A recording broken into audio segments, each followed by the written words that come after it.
श्री शिवाय नमस्तुभ्यम साथियों, एक बार पुनः स्वागत है आपका आपके अपने चैनल शिव महापुराण में। आज मैं इस वीडियो के माध्यम से जिस विषय पर आपके साथ चर्चा करने वाली हूं, जो जानकारियां मुझे प्राप्त हुई है वह आपको देने वाली हूं, जो हम सबके लिए बहुत जरूरी जानकारियां हैं, आवश्यक जानकारियां हैं। ये जो भाद्र पक्ष की पूर्णिमा से शुरू होकर अश्विनी अमावस्या तक जो 16 दिन होते हैं वह पितृपक्ष कहलाता है, क्योंकि उसमें हम उन 16 दिनों में जो हमारे पूर्वज हमें छोड़ के चले गए हैं उनके लिए वो साल भर में वो 16 दिन ही ऐसे होते हैं जो हम उनके लिए कुछ कर सकते हैं। हमारी तरफ से हम ब्राह्मणों को भोजन करवा के कुछ दक्षिणा या कुछ वस्त्र इत्यादि देकर हम पूर्वजों को खुश कर सकते हैं। यदि हमारे पूर्वज खुश होते हैं तो हम वो हमें अनेकानेक आशीर्वाद देते हैं।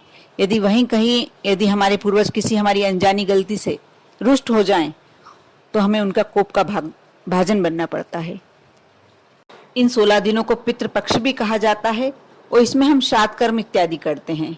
इन 16 दिनों में अपने अपने पितरों की शांति के लिए हम स्वादिष्ट एवं उत्तम भोजन बनाकर ब्राह्मण ब्राह्मणी को जिमाते हैं, साथ ही दक्षिणा भी समर्पित करते हैं। और सभी करते हैं, ऐसा नहीं कि बहुत कम लोग ऐसे होते हैं जो इनके बारे में जानकारी नहीं रखते हों या नहीं करते हों, ये तो सभी करते हैं।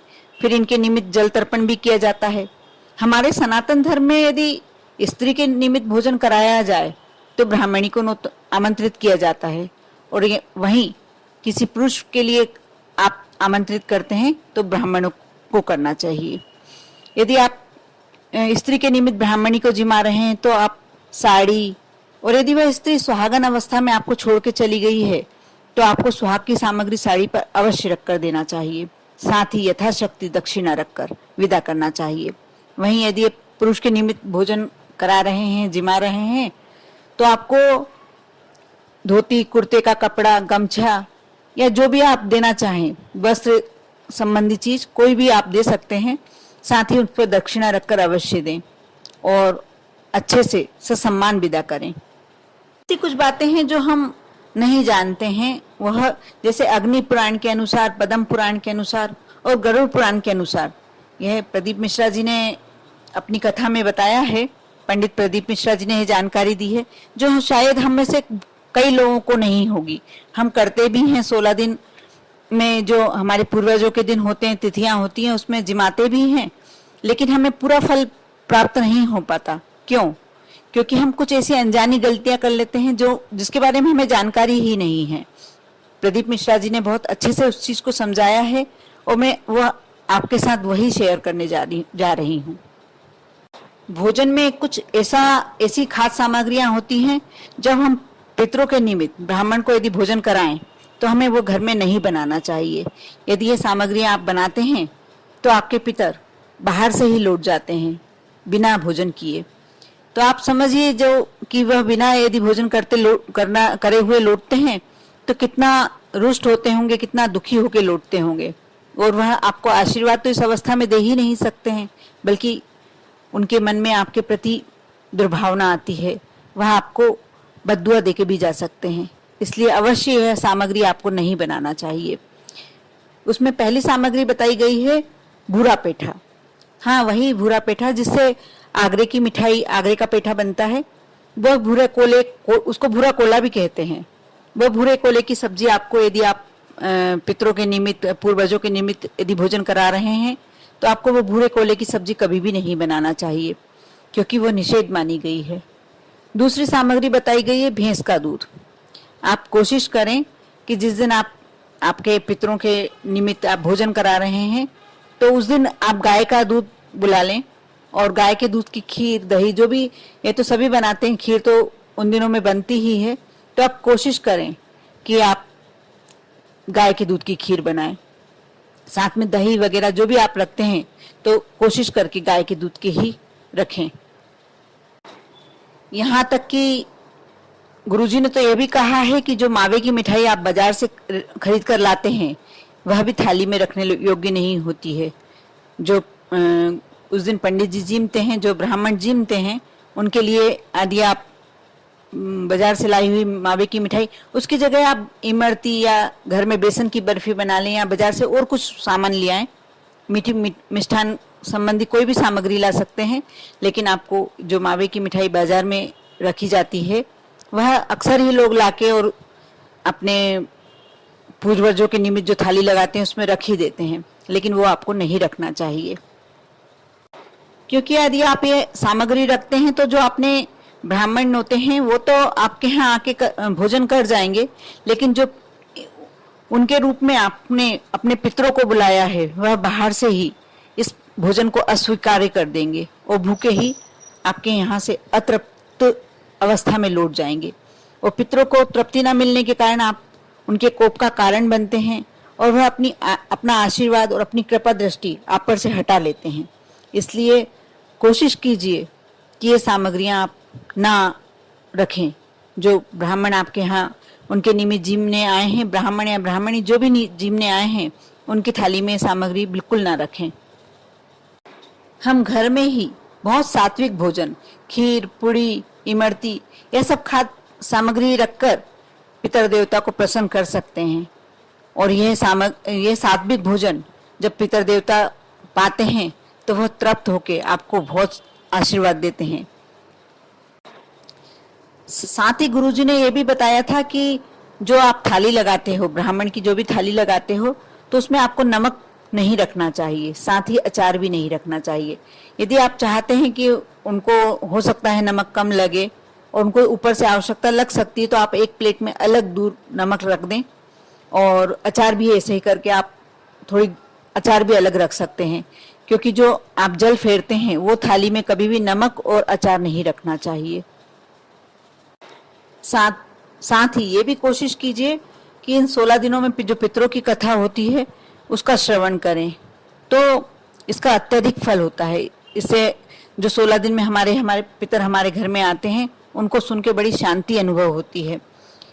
ये कथा इस प्रकार है जैसे कि ये कथा महाभारत के समय से चल रही है और 16 दिनों में खासकर जिन दिनों में हमारे यहाँ पूर्वजों का श्राद्ध होता है उन दिनों में ये कथा अवश्य सुननी ही चाहिए। इस कथा का संबंध महाभारत काल से है। जब कर्ण की आत्मा स्वर्ग पहुंची तब उन्हें भोजन में वहां स्वर्ण, रजत, हीरे इत्यादि परोसे गए। कर्ण ने व्यथित होकर, दुखी होकर इंद्रदेव से इस तरह स्वर्ण इत्यादि परोसने का कारण पूछा। तब इंद्रदेव ने उन्हें बताया कि आपने हमेशा सोना, चांदी, जवाहरत तो दान दिए, लेकिन कभी अन्न, भोजन इत्यादि का दान नहीं किया, भूखे को भोजन नहीं कराया। तुम्हारे पुत्र पौत्र भी सब महाभारत के युद्ध में समाप्त हो गए, इसलिए तुम्हारे निमित्त कोई ने भी भोजन इत्यादि का दान, तर्पण इत्यादि नहीं किया। तब कर्ण ने इंद्र को बताया कि उन्हें अपने पूर्वजों के बारे में कोई जानकारी ही नहीं थी, या इस तरीके के कोई कर्म किए जाते हैं ये जानकारी नहीं थी। तब इंद्र ने उनकी बात सुनकर उन्हें 16 दिन के लिए वापस अपनी गलती को सुधारने के लिए पृथ्वी पर भेजा और समझाया कि इन 16 दिनों में आप अपने पूर्वजों के निमित्त अन्न दान, भोजन दान, तर्पण करने के बाद आप वापस यहाँ आना, तब आपको भोजन में आप अन्न पा सकोगे। जब कर्ण वापस 16 दिनों के लिए अपने पृथ्वी पर वापस आए तो कर्ण ने 16 दिन विधि पूर्वक अपने पूर्वजों की तृप्ति के लिए ब्राह्मण भोजन करवाया, दक्षिणा, वस्त्र दान इत्यादि किया। तभी से इन 16 दिनों को पितृपक्ष कहना आरंभ हुआ। एक और पितृपक्ष की पौराणिक कथा इस प्रकार है, यह भी सुनी और कही जाती है कि 2 भाई थे, दोनों अलग अलग रहते थे लेकिन उनमें प्रेम बहुत ज्यादा था। एक का नाम था चोगे और दूसरे का नाम था भोगे। जो चोगे था वो तो बहुत अमीर था और भोगे बहुत निर्धन। चोगे की पत्नी को अपने धन पर बहुत अभिमान था, किंतु वहीं भोगे की पत्नी सीधी और सरल स्वभाव की थी। पितृपक्ष आरंभ हुए तब चोगे की पत्नी ने अपने पति से कहा कि अपने पितरों का अपन तर्पण करते हैं, लेकिन चोगे ने इस कार्य को व्यर्थ बताकर और मना कर दिया कि ये जरूरी नहीं है अपने लिए करना। किंतु पत्नी भी पितरों की शांति के लिए ये सब नहीं करना चाहती थी, उसे दिखावे का बहुत ज्यादा शौक था। उसने सोचा मैं यदि अपने मायके वालों को इसमें बुलाऊंगी, भोजन के लिए बुलाऊंगी और पूरे गांव को नोतूंगी तो मुझे प्रतिष्ठा बताने का पूरा मौका मिलेगा। उसने अपने पति को समझाया कि आप चिंता मत कीजिए, मैं चोगे की पत्नी को बुला लूंगी, भोगे की पत्नी को बुला लूंगी और पूरा काम हम दोनों मिलके कर लेंगे, इसलिए मेरे को कोई परेशानी नहीं होगी। आप तो सिर्फ जाके मेरे मायके और सभी को आने का न्योता दे आए। जोगे चला गया। दूसरे दिन जोगे की पत्नी ने भोगे की पत्नी को बुलाकर सारा काम सौंप दिया। उसने सारा काम करके और जब वह अपने घर वापस जाने लगी, तब चोगे की पत्नी ने एक बार भी नहीं कहा कि भोजन करने रुक जाओ, लेकिन चोगे की पत्नी ने इस प्रकार व्यवहार किया। फिर भी भोगे की पत्नी ने कोई बात नहीं मन में लेके और अपने घर गई और वहां जाके अपने पितरों के तर्पण के लिए कुछ करने का सोचने लगी। लेकिन घर में कोई व्यवस्था ना होने के कारण उसने कंडी जलाकर आग पर जो भी अपनी श्रद्धा थी वो थोड़ा बहुत जिमाकर और सो गई। जब पितरों का आने का समय आया, पितर उतर के आए। दोनों एक ही भाई मतलब भाइयों के घर होने के कारण ही पितर देवता सबसे पहले जोगे के घर पहुंचे। वहां देखा तो बहू अपने मायके वालों को हंस हंस के खाना खिला रही थी। उसे कोई इंतजार नहीं था, उसने सोचा नहीं कि ब्राह्मण आएंगे और पितरों के निमित्त जीमेंगे, ऐसा कुछ मन में भाव नहीं था। वहां से पितृ देवता रुष्ट होकर और दुखी होकर चले गए। वह बाद में भोगे की पत्नी के यहाँ गए। वहां देखा उन्होंने कि कुछ पितरों का तर्पण किया गया था। पितरों ने वही राख चाट कर और नदी किनारे वहां से चले गए। सभी पितर वहां एकत्रित थे और अपने अपने परिवार की बड़ाई और चर्चा कर रहे थे। उन्होंने भी अपनी आप बीती बताई। फिर उनके मन में ऐसा विचार आया कि यदि भोगे के यहाँ धन होता तो हमारे निमित्त तर्पण जरूर किया जाता, हमारे को भोजन जरूर करवाया जाता। ऐसा सोचकर उन्होंने चिल्ला चिल्ला कर भोगे को आशीर्वाद देना शुरू कर दिया कि भोगे के यहाँ धन हो जाए, भोगे के यहाँ धन हो जाए। शाम तक भोगे के यहाँ जब बच्चे भूखे बैठे रहे, शाम को वह रोने लगे, भूख से रोने लगे। उन्होंने अपनी माँ से कहा, माँ हमें बहुत जोर से भूख लगी है। माँ ने उन्हें समझाने के लिए कहा कि घर के बाहर जाके आंगन में देखो, वहां एक कोठी रखी हुई है, कोठी के नीचे देखना, तुम लोगों के लिए बहुत सारा भोजन रखा हुआ है और वहां भोजन सब मिलके कर लेना। जब आके बच्चों ने कोठी पलटा के देखा तो कोठी के नीचे पितरों के आशीर्वाद से मोहरे भरी पड़ी थी। उन्होंने अपनी माँ को बुलाया, माँ यहाँ तो और कुछ सामान रखा हुआ है। जब भोगे की पत्नी ने वह मोहरे देखी तो वह बहुत खुश हुई। जब दूसरा साल फिर आया, फिर पितृपक्ष आया, उसने 56 प्रकार के भोजन बनाकर और ब्राह्मणों को पितरों के निमित्त नोता और अच्छा भोजन करा के उन्हें श्रद्धा से जो भी देते हैं वस्त्र दान दक्षिणा इत्यादि मोहरे रख कर दी। उसने अपनी जेठानी और जेठ को भी बुलाया, उनके बच्चों को भी बुलाया, उन्हें भी प्यार से प्रेम से भोजन कराकर मोहरे देकर विदा किया। यह सब देखकर उसकी जेठानी को बहुत मन में दुख हुआ कि यदि मैं भी पितरों के निमित्त करती, पितरों को मानती, तो आज मेरे घर में भी और भी ज्यादा धन होता और सब तरह के सुख संपत्ति का वो होता।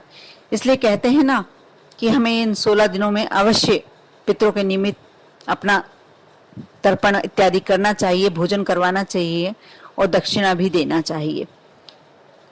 पितरों के आशीर्वाद से सब पूरे घरों में सुख शांति समृद्धि का वास हो जाता है। आपके परिवार पर और आप पर पितरों का आशीर्वाद बना रहे, भोलेनाथ का आशीर्वाद बना रहे। ओम नमः शिवाय।